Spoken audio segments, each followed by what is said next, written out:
So, welcome to my YouTube channel called Figuring Out the Ordinary. I'm so glad I could have you. Can you just please state your name and introduce your background? Sure. So my name's Vikashni Naya. I am a counseling psychologist based here in SA, and I've did my training through WITS. So I have a master's in community-based counseling psychology from WITS. I've been in private practice for about a year now, and I'm based in Bryanston. I also am part of the Southern Sexual Health Association, Southern African, sorry, Sexual Health Association, as an executive member. And I've also recently started doing some work at a children's home, so I have a little bit of everything in terms of work at the moment. I'm Indian. I live in Randburg in Johannesburg. And yeah, that's me in a nutshell. I'm passionate about a lot of things, but LGBTQ stuff, gender and race are some of my biggest passions. And I also love working with communities and working in community psychology as well. So yeah, that's me in a nutshell. All right. So, what made you decide to go into psychology? So psychology is a notoriously difficult field and job to get into, I think. So I think it was something that I kind of stumbled upon by happy accident initially. So I actually wanted to study like journalism and go into that when I first started uni. And then psychology was an open subject. So I'm like, okay, why not? And then I ended up loving it and then pursued it into honors. And then I applied for a master's, kind of thinking, maybe I'll get it, maybe I won't, because it is very difficult and very competitive to get into a master's program in South Africa. They only take in like 12 people. So I applied at WITS and I got in. And I've been on a journey, since then to really fall in love with psychology and what it can really do in terms of therapeutic intervention, but also in terms of thinking about mental health in communities. And I think being Indian, especially, I think I've grown up with mental health being so stigmatized and something that no one talks about. So I was really grateful to be in a program and grateful to be in a field where I could tackle that stuff head on. So psychology is a wonderful, very unique way to intervene in people's lives, and I think I'm very privileged that I get to be, involved in people's lives, and they get to tell me, private stuff and engage with me and explore stuff with me at the same time, and I get to help them in a very specific way. So I really enjoy my work for that, and I get to go on these journeys with people and help them, but also, as I mentioned, kind of combat a lot of the stigma that goes around it, which I think is very prevalent, not only just in the community, but in general society. It's a very tough thing to talk about and people to say, like, hey, I'm for therapy, to normalize that, or to say that I need help and support for this. So I think, as I mentioned, over time, I've grown to really appreciate my role and the privilege of my role as well, especially in South African context as well. I totally agree with what you said. I think in society, mental health is still a bit of the stigma or not aware. And I think we don't realize that it plays such a big role in the way we behave. And because sometimes you could be like, oh, what's wrong with that person? But you don't, and if they don't give that obvious depression or anxiety signs, you think like, while they lazy or something, when like with mental health it's all the subtle things that I think we don't know as a society. So it's very interesting and important to I think to have psychology. I feel like it should actually be like a subject in school at least, so everyone could know. And with studying psychology, have you also seen your friends or family in a different manner? Do you like analyze them, or do you feel like you want to give them advice? I think that's a common thing that people believe about psychologists. I always get the joke of like, don't analyze me or don't read my mind kind of thing. And I think the difficulty with psychology, and I think maybe a lot of psychologists can agree with me, is that you're not working all the time because it is quite, how do I say, like it's quite an exhausting, draining sort of thing to be like in a psychologist mode all the time. And I think once we're around family and friends, it's generally switched off. But what I can say, so I think people shouldn't worry about that. Psychologists don't generally analyze people outside of a therapy room. Well, I hope not. So I think what it really helps with is it provides a lot of a lot of understanding of people, and it allows for you to be more curious rather than um, us making assumptions about people. So that's what has really helped me a lot in my personal life, and helped me make sense of people, perhaps in my life or people that I meet as well. So it's more like about helping me be more understanding and more curious about them. About I wonder why they're doing this. I wonder, and I guess even if they have conversations with them, maybe thought about this, that sort of thing. So it's kind of just a different way of thinking around people rather than making assumptions, or as I mentioned, kind of abiding to stereotypes or saying like or getting defensive about things as well. But at the same time, there's such a thing as being too understanding. So you still have to have boundaries around that. So if someone's being really horrible to you, that doesn't mean like, oh, let me try and understand them. You can be like, okay, that's their own stuff, and I think that's a very helpful thing in psychology. That's their own stuff, and maybe they need to work through that, and it has nothing to do with me. And I think it can help with those kind of boundaries as well. So it's a nice fine balancing act, and I think also helps you figure out yourself. And I think a lot of the master's program, especially the one that I was part of, it really helps you figure out yourself in a very deep way, in a sense of like who you are, what you're capable of, what's important to you, how well you do under pressure, because these programs can be really intense in their training. So it helps you figure out a lot about yourself, and you have to be quite a resilient individual to deal with the kind of stuff that you do hear and see. So in a sense, they kind of build you up quite a bit. So I think that's what I learned about myself, like what I could go through. And as I mentioned, it made me just more curious about people. And I think that's part of why I love psychology as well. It's like people are fascinating, and I think how people think about things, and how their histories influence how they think about things, and the stuff they do is really interesting. And I think I love helping people figure that stuff out, so that they don't perhaps do things that are not very helpful or harmful for them. And I think therapy is a wonderful way to do that as well.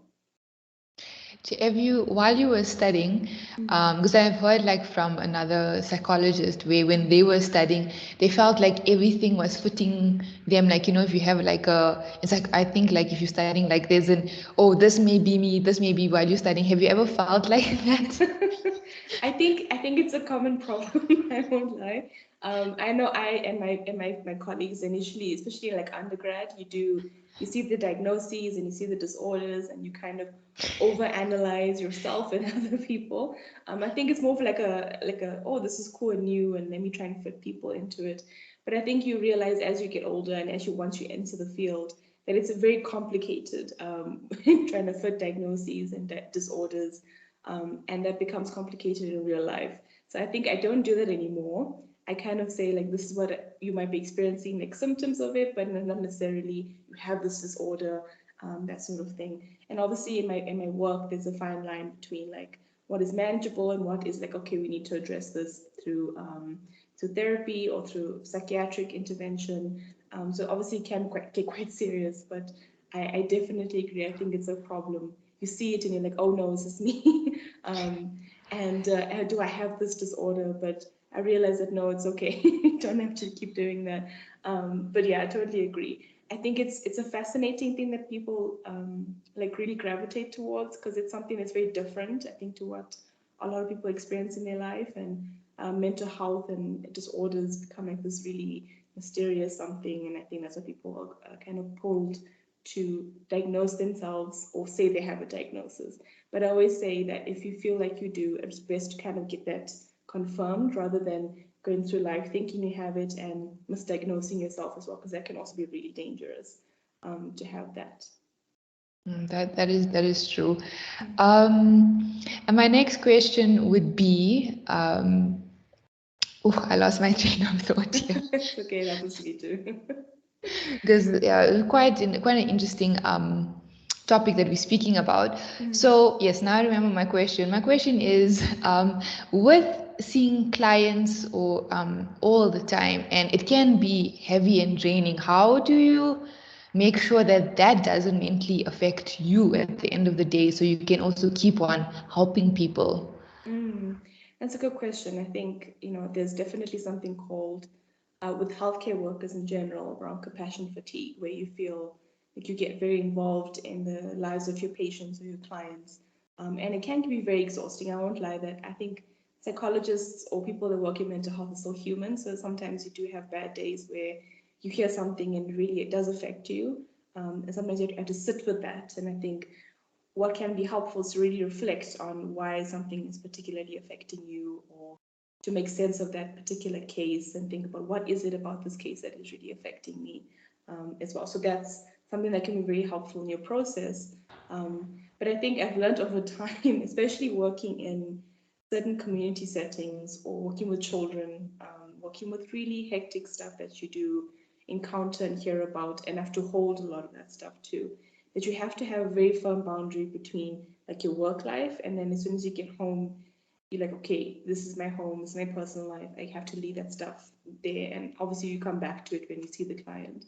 But you have to have very firm boundaries, and I think that's more so for your mental health, and also for your clients, because I think if you get too involved and too enmeshed in your client, it doesn't help them. You have to be that resilient, strong something that can take on the stuff and help them figure it out without being too consumed by their stuff too. And I think that's what people look for in their therapists or psychiatrists or whatever it is that they're seeing, that you have to have that strong boundary.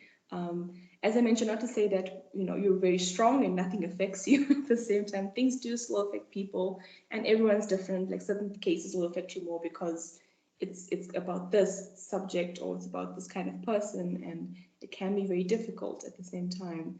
But I think looking after yourself, obviously, self-care for psychologists is very important. And having a life, a personal life away from work can be very helpful too. And reflecting and processing before you get home, or having something that helps you and having a really firm boundary at the same time. Because I think as a psychologist, you have to always come to the realization that sometimes you are limited in what you can do. You can only do work in the therapy room. You can't always be the social worker, the friend, the family member. You can't play multiple roles. You have to be a particular kind of person, and this is what you can do, and this is what you can't do. And I think you have to often accept or come to terms with the fact that you are sometimes quite powerless or restricted in what you can do outside of the therapy room in people's lives. So that's always a frustration I think some psychologists do have, and I've personally experienced. But you realize you still make an impact by just being there and being present, and I think that's something very powerful about therapy. It's also in the simple stuff that can be very powerful for people as well. I definitely agree. I think psychologists are definitely powerful. Like I know there's also the self-help books, but I always feel like therapy is like, again, like you said, you can't go self-diagnose yourself. You need, because everyone's circumstances are different, background is different, and then the self-help books are just there as maybe an addition to what the psychologist does. What would you say is a misconception that you think people still have about going to a therapist? Oh gosh, there's so many. I think one of the big ones is that, going to therapy is that, or means that there's something wrong with me, or that I have something terrible wrong with me and I have to go to therapy. And I think that often prevents people from coming, because the reason you can come for therapy can be anything really. It can even just be to check in with yourself. It doesn't necessarily have to be something going on in your life at the time. Some people come just to talk to me and check in with me on a regular basis, about their lives, about work, that sort of thing. So it can really be about the everyday, especially in my field, in my scope, which is counseling psychology. It can really be about the everyday sort of experiences. Um, Another thing is that that psychologists will be inside your mind, and I think there can be a certain paranoia about psychologists and what they do, and can they almost like feel manipulated by psychologists in an odd way. I've had that come up as a fear as well, and what actually happens in the therapy room. So based on the way I work very open-ended because I'm a psychodynamic therapist. So I often go with what the client brings, and I work with that. And obviously, each psychologist works differently from different like modalities and stuff like that. But I always go with what the client brings, and it's always about what they're sitting with and what they're struggling with. And I just try and help them process and figure stuff out. And at the same time, psychologists don't give advice. That's the thing that's also a misconception. Um, Advice giving is something that normally happens in real life, so with friends and family. And advice means that it's the person telling what they think you should do often, or based on the information you give them, that they give you some kind of idea of maybe what kind of path you should take. And psychologists don't necessarily do that. They kind of help you figure out what decision you should make by helping you explore options, and helping you figure out how you really feel about it, and perhaps exploring why it might be difficult for you to make this decision, or why this happened. So they help you kind of figure out stuff around it, not just the decision itself. Um, so it's, and I guess therapy is also something that has to be committed to. And that's something that it can be very hard for certain people to understand, but I think therapy is a whole process, and I think it's always best to understand if you're ready to enter that process and to really kind of commit to it and go for it, and really try it out. And I think obviously depends if your psychologist is a good fit for you, and I understand that's a big part of it. And I think that's very important to acknowledge that you have to find a psychologist that fits you and feels good for you. But also, if you say, for instance, you prefer to see a female psychologist or someone from a particular racial background, that is also within your right as a client. And I think that can be something that could help you in terms of feeling understood, or your experience as well, or feeling like you want to see yourself in your psychologist as well as an important experience. So these are all parts of what helps the process feel better for you. So yeah, I think therapy, in terms of mental health in general, there's a lot of, as I mentioned, stigma about what does it mean to feel sad. And what I get a lot is, I don't, my problems are not that big, and they're not as bad as other people's problems. So I don't actually deserve to go to therapy, or I shouldn't be here. And that's that's not very accurate. I think it prevents people from taking up space and saying, like, I need help with this, and I'm valid, and my experiences are valid, and I have value, and I can take up a therapy space. It's for everyone, whoever can access it. And I know accessibility is a big problem in South Africa about who has the money to and who can access psychologists as well. But if you can access it, I think really take up the space and really, really utilize it. And I think it can be a really great space for whatever you're sitting with. It could be something very mundane, or something very, what seems ordinary to you, but actually you could really help explore. And everyone has stuff that they could go through. I'm sorry, or they could explore with a psychologist as well. I think also another misconception I've heard from other psychologists or therapists is that also you think that you just going to go there and you're going to automatically be fine. They don't have to realize you have to dedicate and do all the work yourself. It's not expecting like in the movies where you just sit there and then somehow you're fine. Definitely. And I think a lot of sometimes working with kids can be feel that way as well, where people like, okay, here, fix my kid or fix me. And I think that's not often how it works. Like you said, you have to put in the work, and you have to be really committed to therapy, and you have to feel okay with being uncomfortable and sitting with the difficulty as well. And I think that's a big part of therapy, but also what really makes a lot of change is sitting with the uncomfortable stuff as well. So yeah, I definitely agree. It can't be fixed in a session, but what can help after a session is that sometimes you feel better about talking about it, and Yes. having someone hold that stuff with you and experience it with you. And I think there's something to be said about that. But we can't fix the problem. We can talk about it and help you feel a bit better. Definitely. And then did mention that one of your passions is the LGBTQ community, right? And you are yourself queer, right? So, especially with being Indian, I know that's a bit of a still a bit of a stigma. I think in general, maybe it is a stigma, but we're slowly getting out of that.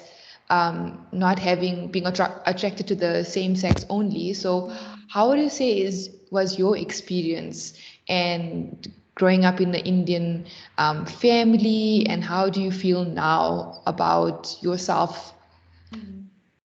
So yeah, it's a complicated journey, and I think everyone is so different. And I always say when I share my experience, and this is my experience specifically, I don't speak to like the entire experience of the community or people that may identify as bisexual, which I identify as. I normally say bisexual or queer.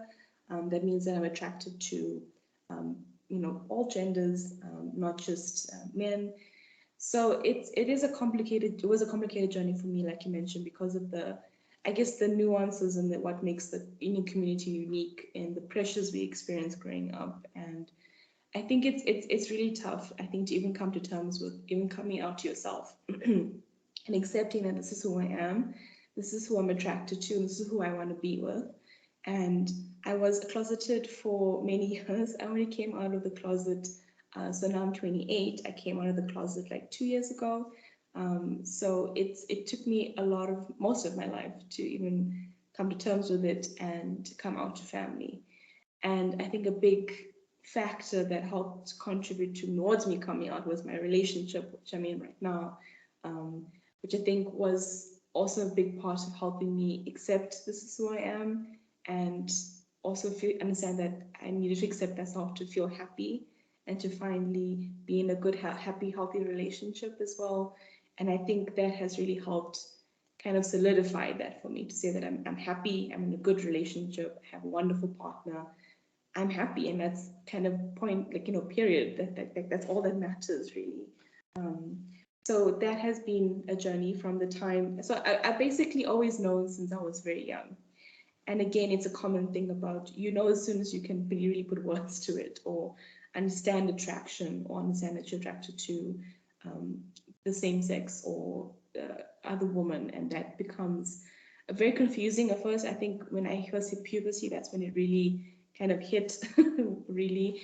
And because I wasn't able to have the language for it or put words to it, it was a very confusing journey of watching stuff or seeing other people do it, or seeing it happen in movies or TV shows, and being like, I get that, and it's confusing for me, and I think it leaves you with a lot of heavy questions at the same time, because it's good to see that on TV and movies, actually, because it really helped me question and come and understand that this is something that I can relate to. I too find women attractive as well.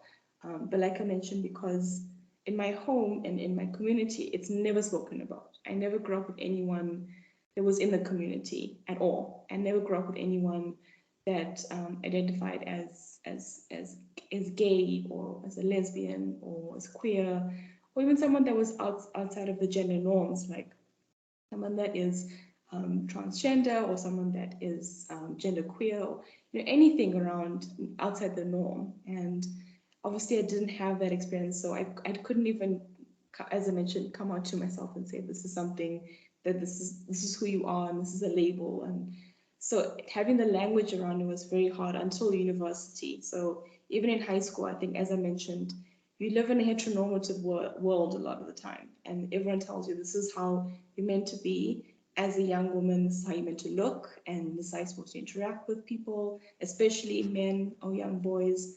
This is what your life will be. You will get married, you will have kids, you will have a mother-in-law, that kind of thing. So it's kind of a subtle but also not so subtle thing as you grow up.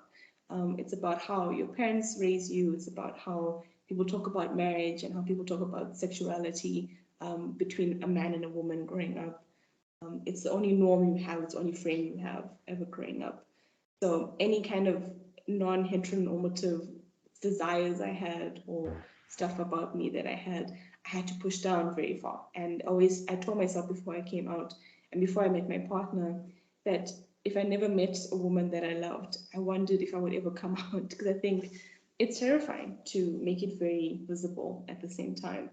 So I went to uni, I found like-minded people, which is wonderful. I think that's, for me personally, university is really the space where you find yourself and you're exposed to the world essentially outside of your bubble in high school. And I met people that were like-minded, that were very passionate, and it really normalized my feelings and my experiences. So it took me from like my first year till like first year masters to really come out to myself and say, hey, I'm bi.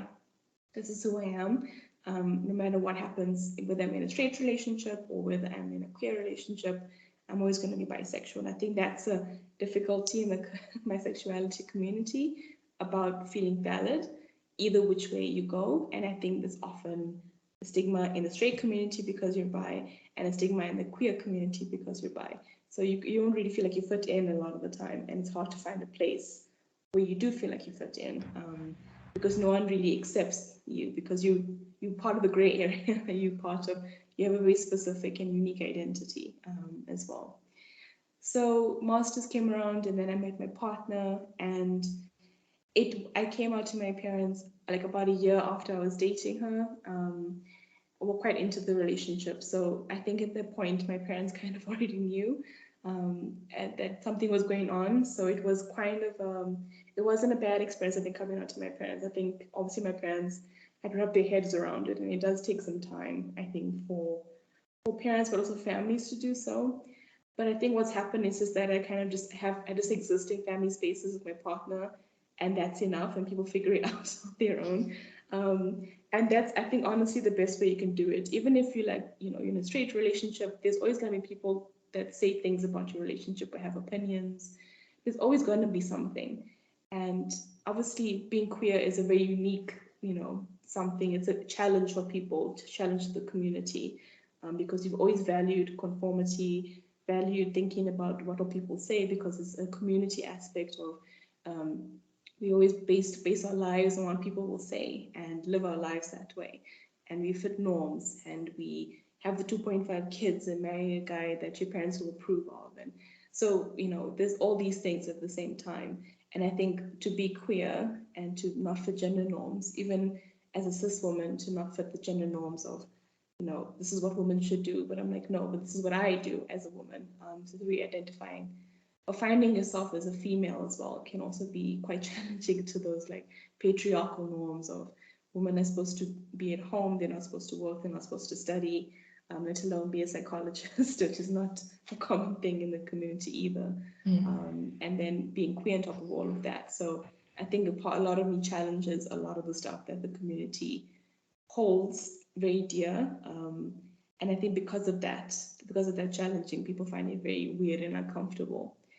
But I must say, I mean, as I mentioned, this is my experience. I haven't had explicit homophobia in the sense of like people come up to me and tell me very inappropriate, or very like hurtful things or very violent things. I haven't experienced violence. But I think what you do experience is a very subtle, like implicit homophobia, of a sense of people make assumptions about you, or I've been asked like, so who's the man, who's the woman, like questions like that, and trying to make you fit heteronormative norms, even though we're a queer couple, stuff like that. So you'll get very subtle stuff because people don't, either they really don't understand, which can happen, or they're struggling to have you fit in the boxes in their mind. And because of that struggle, they want you to kind of help them with their anxiety, of like, help me make you fit somewhere. But actually, we don't. So that is, yeah. So up until this point, I've been with my partner now for 4 years. So it's been a long relationship. We're planning a religious wedding, so that's on the horizon as well. And that's also been quite an interesting experience of understanding the wedding industry and how inclusive it can be, especially to try and plan a same-sex Hindu wedding is quite a challenge. I think it's first of all just trying to get a priest or a religious leader that can actually help you, and then getting venues that accommodate two brides and accommodate obviously a Hindu wedding as well. And so there's a lot of aspects around that that's been interesting for us at the present moment. But at the moment, we both out to our families, and like that's like also extended family, and that took some time. I mean, you obviously, for me, I told my brothers first, though I'm very close to my brothers, so they were the first people that I told, and then my parents, and then you slowly start to introduce like aunts and uncles, and like, hey, this is my partner, and that's a conversation. I get to say this is my partner, and that was the end of the conversation. And as I mentioned, you cannot let people go and process, and you get weird looks and stuff like that, but it's fine. It's gonna be part of introducing yourself to the world as a different version of yourself, in a sense, because I exist with the privilege of being straight passing, in the sense that I'm femme and I've dated men before. I think that kind of is a privilege, in the sense that I'm protected when I walk in public. I'm not attacked because of how I look or anything like that. But also that is a part of hiding yourself still. So you have to often hide your relationship for safety reasons, or you kind of lie sometimes, say it's my friend or this, because you're never quite sure how safe things are as well. So because of that, people always assumed that I was straight. So when I came out, it was a bit of like processing the thing that happened as well. So yeah, at the moment we both out and we're both incredibly happy and figuring out our life together, not being a couple and living together, and obviously just having lives where we work and stuff like that, and also navigating family stuff around. So this is what we want for ourselves, and this is how our life is going to be. So it's obviously challenging again that idea of what people wanted for us.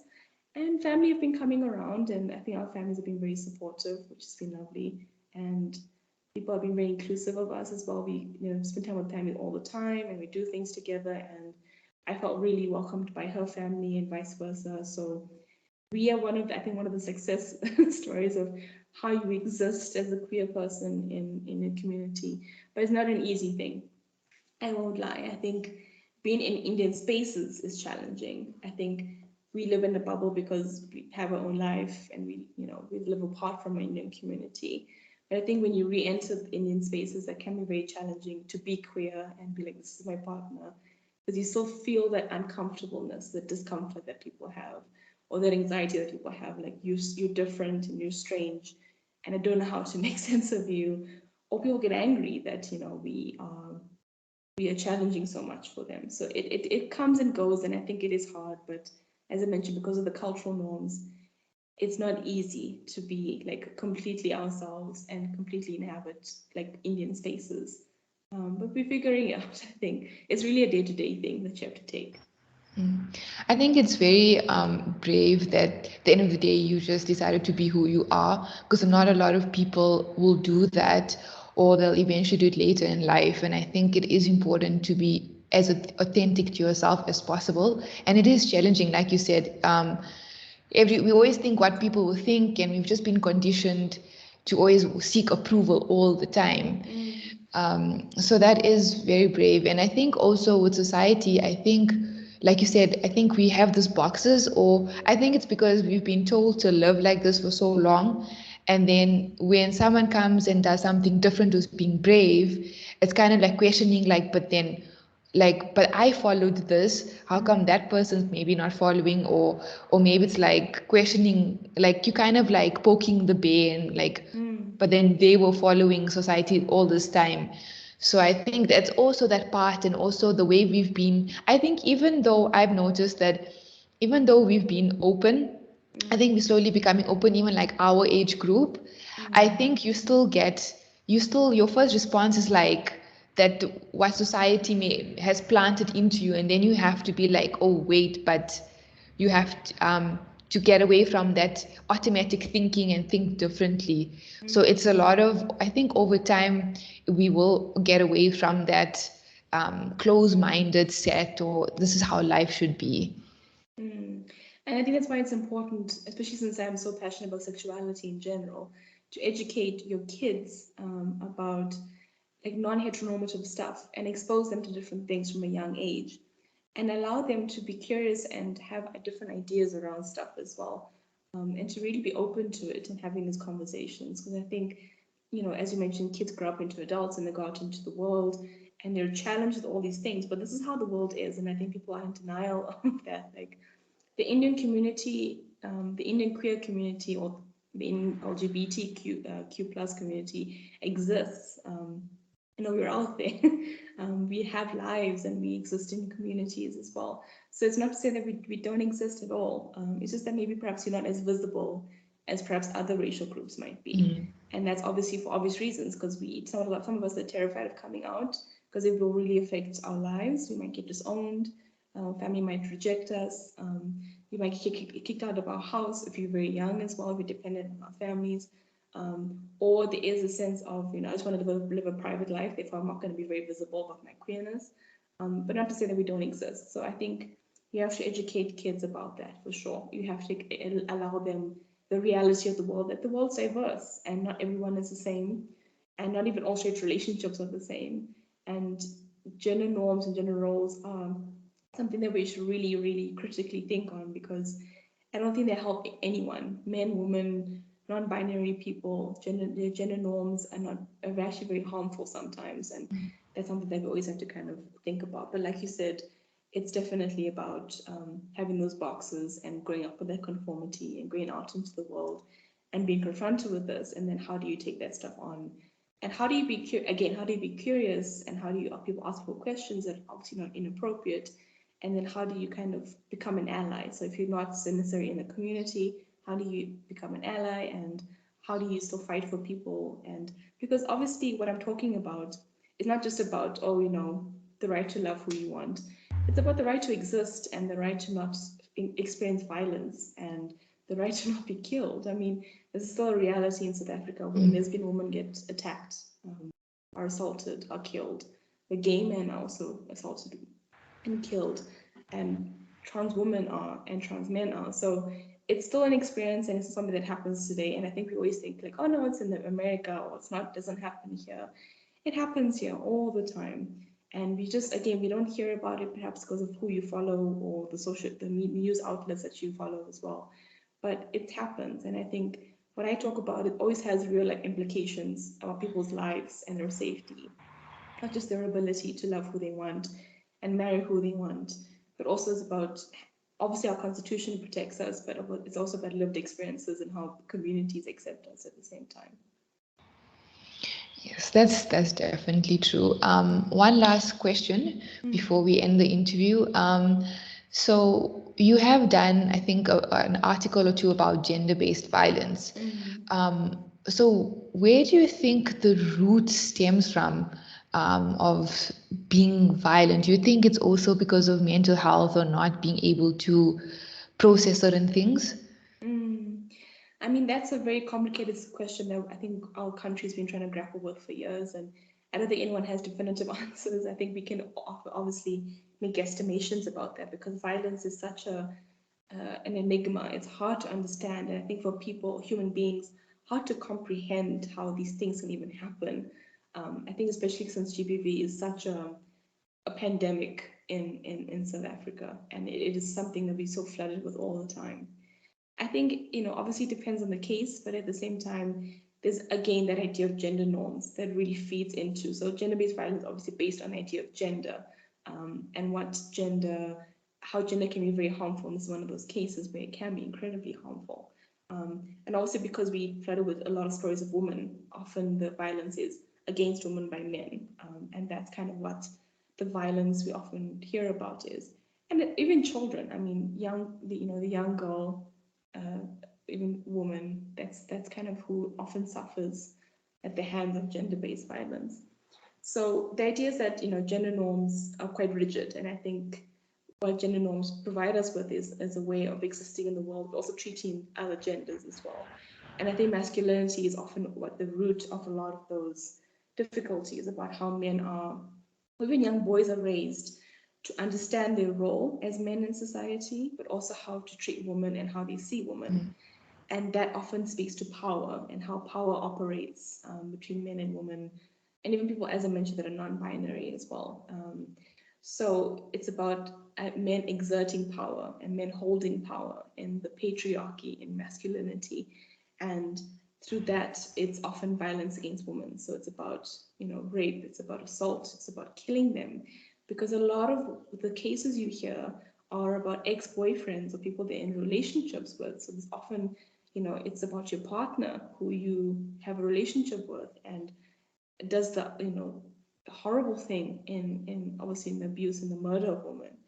So there's an element there about romantic interactions between men and women and how, again, that power dynamic in abuse operates. And I think we often have to stray away from victim shaming. I think that often happens a lot. Because in order to understand, we always kind of focus a lot on understanding the perpetrator and what happens there, but you often, of course, have to allow for support services for people that have been victims of it or experienced it as well. So violence and gender norms often go hand in hand because that's often how people seek to take control, take power at the same time.